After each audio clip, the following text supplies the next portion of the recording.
pair of dirt-stained hands reach slowly toward a rectangular cardboard box stamped with bold American letters. K-ration. The hands hesitate. They shake, not from cold, but from something deeper. Disbelief. April 1945.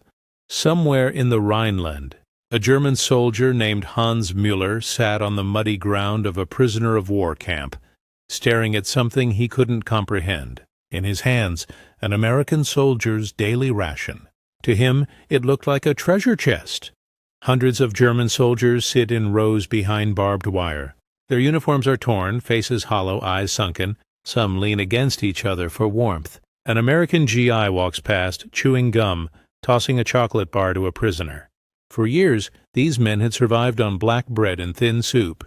They had fought through frozen winters on empty stomachs, and now, in defeat, they were about to discover something that would shake them more than any battle ever had.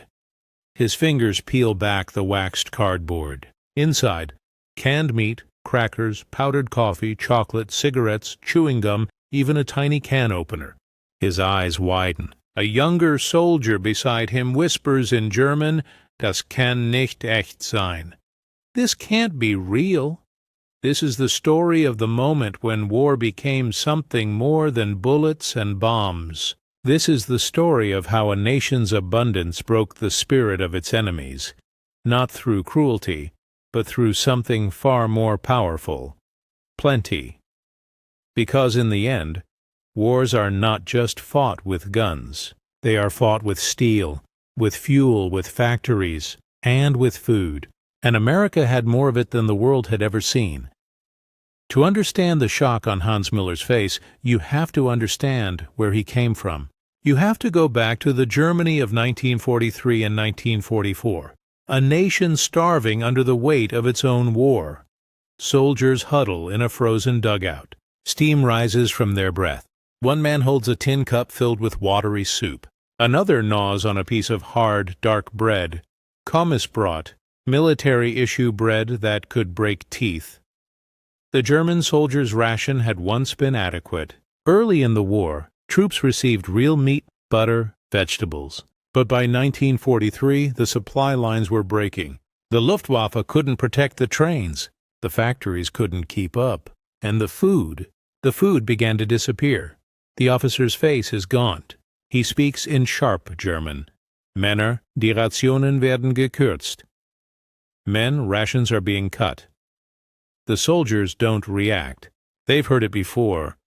A German infantryman in 1944 was supposed to receive 3,000 calories per day. In reality, most got far less, maybe 1,500, sometimes less than 1,000. Hunger became a constant companion, more reliable than ammunition, more predictable than orders. Imagine fighting a war on an empty stomach.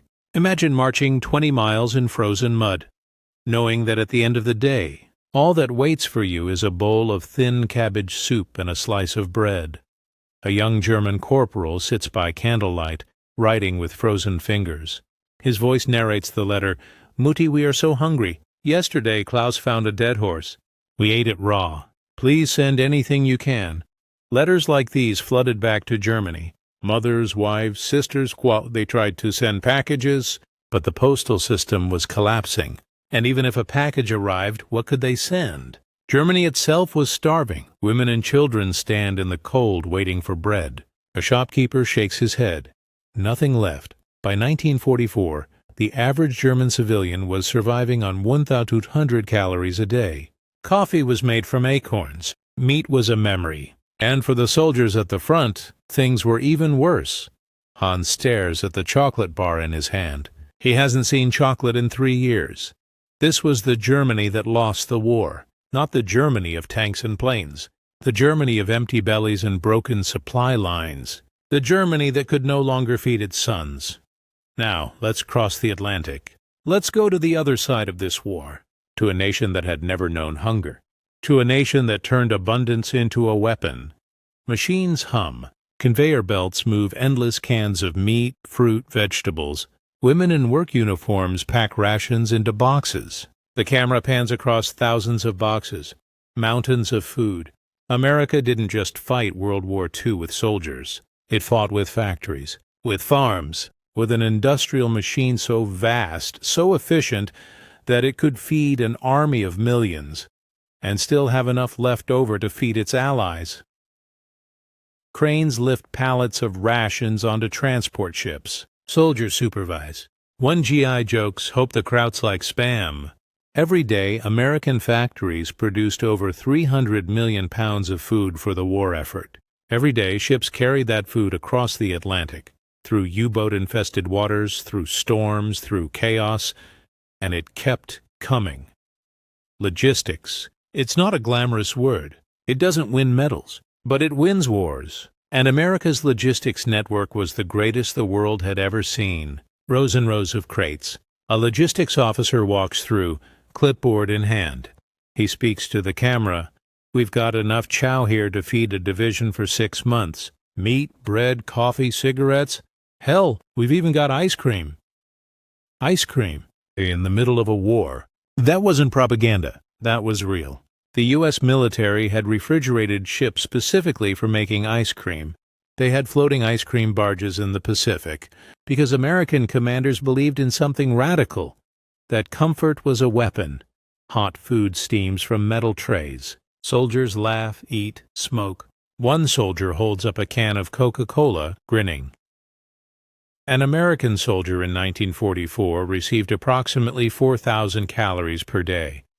That's more than a civilian back home. Hot meals whenever possible. Fresh bread, real coffee, chocolate bars, and if the supply lines held, and they almost always did, even ice cream. This wasn't about spoiling soldiers. This was strategy. A well-fed soldier fights harder. He marches farther. He doesn't collapse from exhaustion. He doesn't dream about food when he should be thinking about the enemy. The K-ration, that little cardboard box, was a marvel of engineering. Invented in 1942, it was designed to sustain a soldier for 1 day in combat, and inside that box was more food than most German soldiers saw in a week. The camera shows each item slowly. Canned meat, crackers, powdered coffee, sugar tablets, chocolate, chewing gum, cigarettes, matches, toilet paper, even a tiny can opener. 3 K-rations. Breakfast, lunch, dinner, gave a soldier 3,000 calories. But more than that, they gave him variety, taste, little luxuries, a stick of gum, a square of chocolate, a cigarette to calm his nerves. He heats the canned meat over a small fire, eats the crackers, lights a cigarette. His face is tired but not desperate, not starving. For German soldiers watching from the other side of no man's land, the smell of American food was torture. The smell of frying bacon, brewing coffee. It drifted across the battlefield like a taunt, a reminder that they were fighting a nation that could afford to feed its soldiers steak. And steak they did. When American troops weren't in active combat, they ate like kings. Field kitchens served hot meals twice a day. Pancakes, eggs, bacon, roast beef, mashed potatoes, pie. Cooks work over massive pots. Steam rises. Soldiers line up with metal trays. One soldier gets a thick slice of apple pie. He grins at the camera. Even the field rations had brand names: Spam, Hershey's chocolate, Wrigley's gum, Coca-Cola. These weren't military products. These were pieces of home shipped across the ocean, reminders that even in war, you were still American. Now back to Hans Müller, back to that moment in April 1945, when everything he thought he knew about his enemy shattered like glass. German soldiers retreat through a burning village. Artillery booms in the distance. Hans runs, stumbles, falls. His rifle is gone. His canteen is empty. He hasn't eaten in 2 days. Hans had been fighting for 3 years. He'd survived Stalingrad. He'd survived Normandy. But now, in the spring of 1945, he was done. Germany was finished. Everyone knew it. The only question was whether you'd live long enough to surrender. Hans raises his hands. Other German soldiers do the same. They're too tired to run, too hungry to care. The Americans who captured him were young, barely 20 years old, but they looked strong, healthy. Their uniforms were clean. Their faces were full, and when one of them handed Hans a canteen, he drank like a man saved from drowning. Water spills down his chin. He gasps, coughs, drinks more. An American soldier watches, chewing gum, expression unreadable. They marched him and 50 others to a temporary holding area, just a field with barbed wire. No shelter. No food yet. Just waiting. And then a truck arrived. Soldiers unload crates of K-rations. They start handing them out, 1 box per prisoner. Hans had expected nothing. Maybe a crust of bread, maybe a beating. But when the American corporal handed him that cardboard box and said, "Chow time, Jerry," Hans didn't understand. He looks at the other prisoners. They look back. No one moves. Then, slowly, one man opens his box. What came next was silence. The kind of silence that comes from shock, from disbelief, from something so far outside your experience that your brain simply stops. Hands tremble. Eyes widen. One soldier pulls out the chocolate bar and stares at it like it's a jewel. Another opens the can of meat and smells it. Real meat. His eyes water. For men who had lived on sawdust bread and acorn coffee, this was incomprehensible. For men who had seen their friends die of starvation, this was obscene. For men who had been told that America was weak, decadent, on the verge of collapse, this was the end of every lie they'd been fed. Began to work until it meets reality. And reality on that April day tasted like chocolate. He's maybe 19. He holds the chocolate bar in both hands and tears stream down his dirty face. His name was Friedrich. He'd been drafted 6 months ago. He'd never fired his rifle in anger. He'd spent the entire war hungry, and now, captured by the enemy, he was eating better than he had in his entire life. He chews slowly. His face is expressionless, but inside, something is breaking. Later, Hans would say that this was the moment he understood the war was over, not when his unit surrendered, not when he raised his hands, but when he tasted that meat and realized, we never had a chance. Over the following days, Hans and thousands of other German POWs were transferred to larger camps, and there they witnessed something even more unbelievable. Thousands of German soldiers sit, stand, mill about. American guards patrol casually. In the distance, a U.S. field kitchen operates. The Geneva Convention required that prisoners of war be fed the same rations as the soldiers guarding them. America followed that rule. And for German POWs, that meant eating like American GIs. German prisoners queue with metal trays. American cooks serve hot food, stew, bread, coffee. One prisoner stares at his full tray like he's hallucinating. 3 meals a day, hot food, real coffee, meat at least twice a week. It was more than adequate. It was abundance. They eat in silence. One man speaks in German. Mein Gott, wie können Sie uns so füttern? My God, how can they feed us like this? That was the question on everyone's mind. How?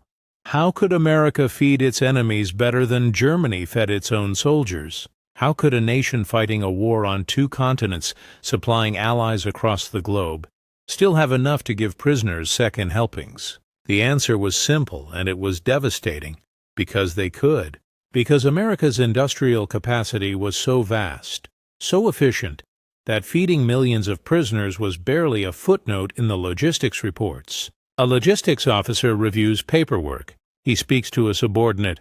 How many POWs we feeding now? About 300,000, sir. All right, increase the order by 10%. Make sure they get coffee. 300,000 German POWs in American custody by May 1945, and every single one of them ate better as a prisoner than they had as a soldier. He's older. Dignified, speaks in accented English. I had fought since Poland. I had been decorated. I had believed in final victory. And then I became a prisoner, and they gave me ice cream. Ice cream. I sat there with this cold, sweet thing melting on my tongue, and I thought, we were fools. Ice cream.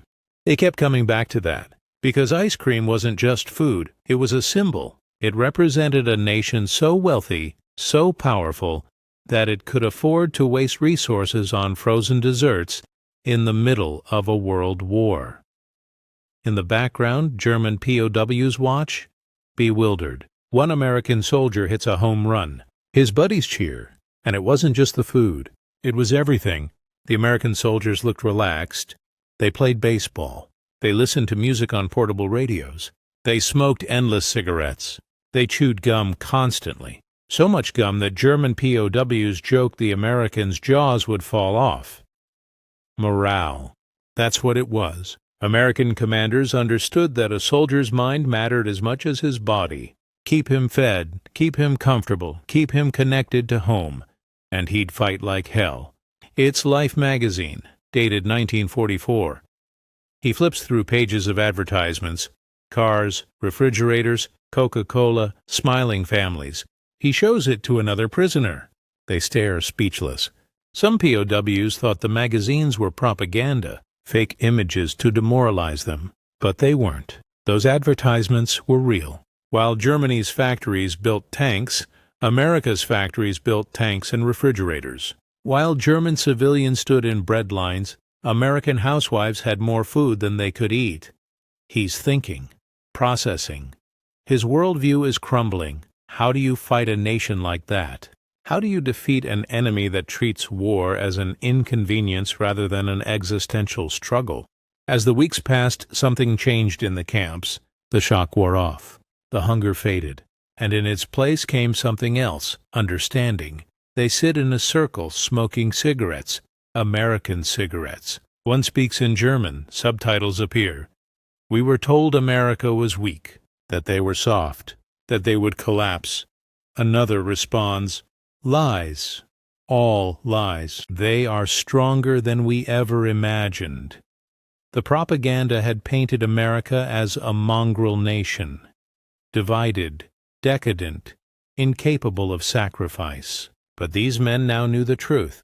America wasn't weak. It was terrifyingly strong. He peels potatoes. An American cook shows him how to work a can opener. They don't speak the same language, but they communicate through gestures. The American offers him a cigarette. He takes it, nods in thanks.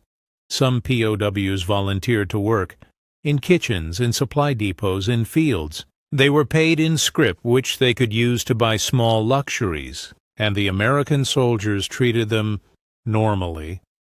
Not with hatred, not with cruelty, just normally. That might have been the most shocking thing of all, the casual decency, the lack of revenge. These were men who had fought across Europe, who had seen their friends die, and yet they shared their cigarettes with the enemy. Hans sits near a fire, writing a letter. His voice narrates, Liebling, I do not know when this letter will reach you. I do not know if you are alive. But I must tell you, I am eating better now than I have in years. The Americans feed us like we are guests, not prisoners. I do not understand them. Perhaps I never will. Letters like these trickled back to Germany, and for the civilians receiving them, the message was clear. The war was over, not just militarily, spiritually. American guards project a film showing the liberation of concentration camps. The POWs watch in silence. Some turn away, some cry. Hans stares, face blank. And then came the darkness. The truth of what their nation had done. Some POWs refused to believe it. Others broke down. But all of them understood. This was why they had lost. Not because of tanks or bombs, but because they had fought for a lie. You cannot win a war when your cause is evil. You cannot sustain morale when your foundation is cruelty. And you cannot defeat a nation that believes, truly believes, in something better. The war ended. Germany surrendered, and millions of POWs remained in Allied custody, slowly being processed, slowly being sent home. German soldiers play soccer. American guards watch. The war is over, but the waiting continues. Hans Müller remained in American custody until late 1946. For nearly 2 years he lived behind barbed wire, and for nearly 2 years he ate better than he had as a soldier. An American officer tells him in broken German, "You go home." Hans nods. He should feel happy, but he's scared. Because home was gone, his city was rubble. His family cussed, and he didn't know if they were alive. And Germany itself was a graveyard. He carries a small bag. The Americans have given him extra rations for the journey. Cans of food, chocolate, cigarettes. He clutches the bag like treasure. On the train ride home, Hans opened one of those cans. Spam. He ate it slowly, savoring each bite, and he thought about the American soldier who had handed him his first K-ration back in April 1945. That soldier probably never thought about it again. It was just another day, another batch of prisoners. But for Hans, it was the day the world changed. Ruins, empty streets, a few survivors picking through rubble. Germany would rebuild. It would take decades, but it would rise again. And when it did, many Germans would remember the lessons of those POW camps. They would remember that kindness had defeated hatred, that abundance had defeated scarcity, that America had won not just with bombs, but with butter. He sits in a comfortable chair, holding a photograph, himself as a young soldier. He speaks to the camera in German, subtitled, "People ask me what I remember most about the war. They expect me to talk about battles, about fear, about death.